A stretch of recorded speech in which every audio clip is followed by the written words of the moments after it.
Soal KKB Papua, Megawati, hanya segitu, dipateni, matek.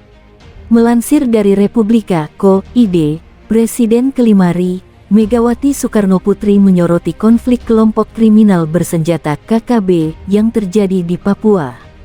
Dia mengaku sedih sekaligus heran lantaran permasalahan tersebut hingga kini tak kunjung selesai.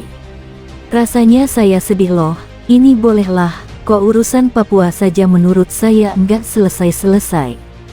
Jadi saya sendiri terus bingung sendiri, terus saya sendiri mikir sendiri, kata Megawati saat peresmian kapal perang Republik Indonesia KRI Bung Karno 369 di Dermaga Komando Lintas Laut Militer Kolin Lamil Tanjung Priok, Jakarta Utara, Kamis tanggal 1 Juni tahun 2023. Megawati mengatakan, ia sangat memahami kondisi di Papua, sebab ia sempat menjabat sebagai Presiden Republika Indonesia.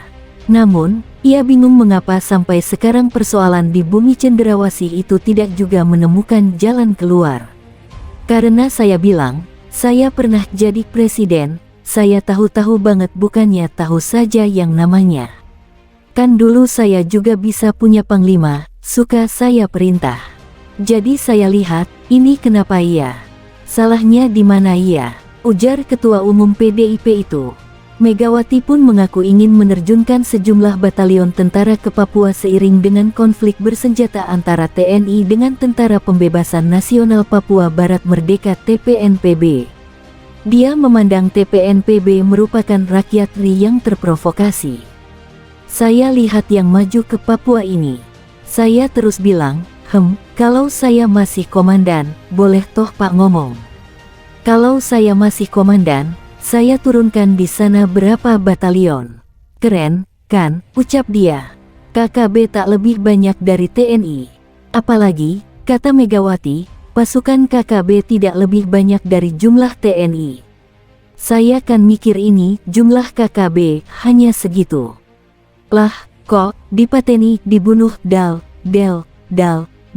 matek, kata dia.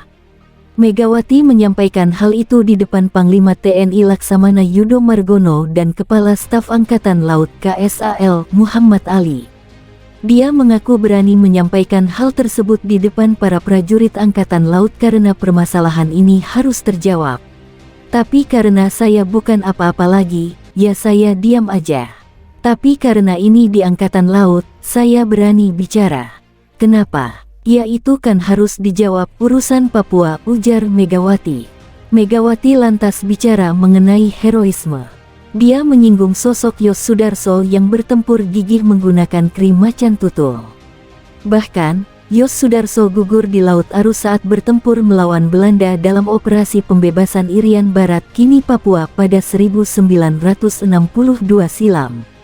Saya ingat ketika yang namanya dengan heroik loh, tunggu. Saya suka lupa namanya, Pak Yos Sudarso. Saya kenal baik dengan beliau, dengan ibunya. Bayangkan pada waktu itu kan kapal Karel Dorman itu sudah masuk ke perairan kita.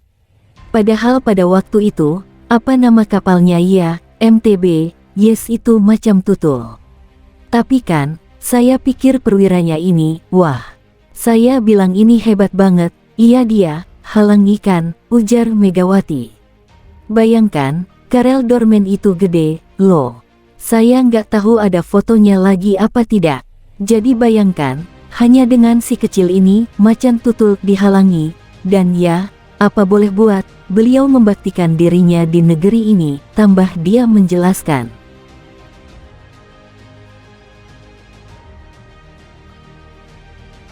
Sepenggal kisah lucu dan mengherankan terjadi saat TNI berpatroli di sebuah kampung di wilayah pedalaman Papua yang ternyata ada beberapa anggota KKB Papua berada di sana. Kali ini mereka tidak mengganggu aparat TNI yang sedang berpatroli dengan melakukan penembakan seperti biasanya, namun ada maksud lain yang akan dilakukan oleh para anggota KKB Papua tersebut di kampung itu. Maksud lain apakah itu, kita simak yuk melalui video kami berikut. Aparat TNI senantiasa melakukan patroli rutin di setiap kampung di wilayah pedalaman Papua dengan maksud pagar keamanan di kampung tersebut menjadi kondusif dan terbebas dari gangguan para KKB Papua. serta meminimalisir gangguan para KKB Papua baik terhadap warga maupun terhadap aparat. Namun momen ini ternyata mendapat perhatian dari para anggota KKB dan mereka pun seakan mendapatkan ide cemerlang dengan adanya patroli aparat di setiap kampung di wilayah pedalaman Papua tersebut. Pada hari itu sekitar jam 1 siang lebih hampir setengah 2 siang waktu Indonesia bagian timur kami dalam perjalanan pulang ke pos setelah melakukan patroli di sebuah kampung di wilayah pedalaman Papua. Tim kami ada 12 orang dan seperti biasa kami sudah siap siaga dengan senjata kami sesuai standar patroli dari pusat untuk mengantisipasi hal-hal yang tidak diinginkan selama patroli, dan kondisi tim kami dalam keadaan siaga tempur jika diperlukan. Selama melakukan patroli di kampung tersebut kami tidak menemukan hal-hal aneh dan mencurigakan, semua terlihat aman terkendali. Selama perjalanan kembali ke pos dan belum terlalu jauh dari kampung tiba-tiba ada 2 orang warga yang melapor bahwa babi peliharaannya telah dicuri dan dibawa kabur oleh seseorang yang tidak dikenal ke arah hutan di dekat perkampungan.